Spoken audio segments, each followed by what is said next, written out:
DeleteLawZ propositions cops on Walk of Fame.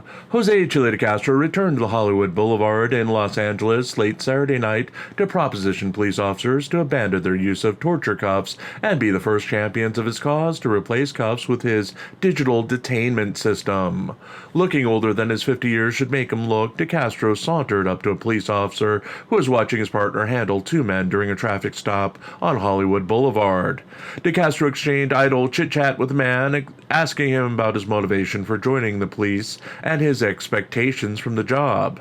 The officer said he grew up watching police shows on TV and thought being a cop would bring him the same sort of experiences.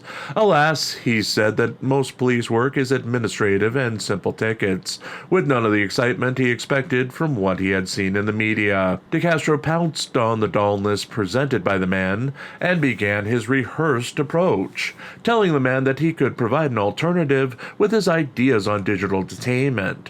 When the man seemed to take an interest in his pitch, DeCastro pressed further, making eye contact with the police officer and suggesting that the officer take the idea to his superiors. When the officer declined the idea, DeCastro pressed on, telling the man that it only takes one man to stand up to oppression, and that he should be the one person to end the oppression for everyone. The officer again rebuffed DeCastro's advances, saying that DeCastro should present his ideas at a public forum, city council, or try to approach the higher-ups within the police force. His heart sinking, DeCastro engaged with the two men who were pulled over by the police officers after the men asked DeCastro to stop filming. He explained that he had the right to film anything he could see in public, and that they should be thanking him for documenting what was going on in case the police were to act badly. Returning to the police officer, DeCastro's hopes sank again, as the officer admitted he was only listening to DeCastro's ideas to be nice, and that he wouldn't be acting on DeCastro's ideas further. Crushed, DeCastro turned his attention to the other police officer, who also rebuffed his advances a bit more forcefully. DeCastro got the business card of the first police officer before retreating from the scene, and promising that he'd do his next live for the night on his DLZ Clips channel, which he would be relying more on now that his main channel was dying.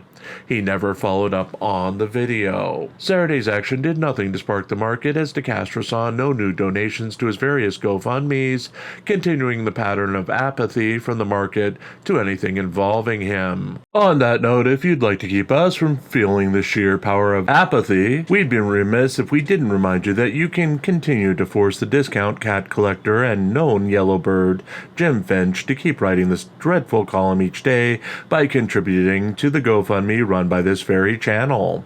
All proceeds go to keeping the lights on, eating, and writing new stories to feature here and on ReallyCoolSite.org.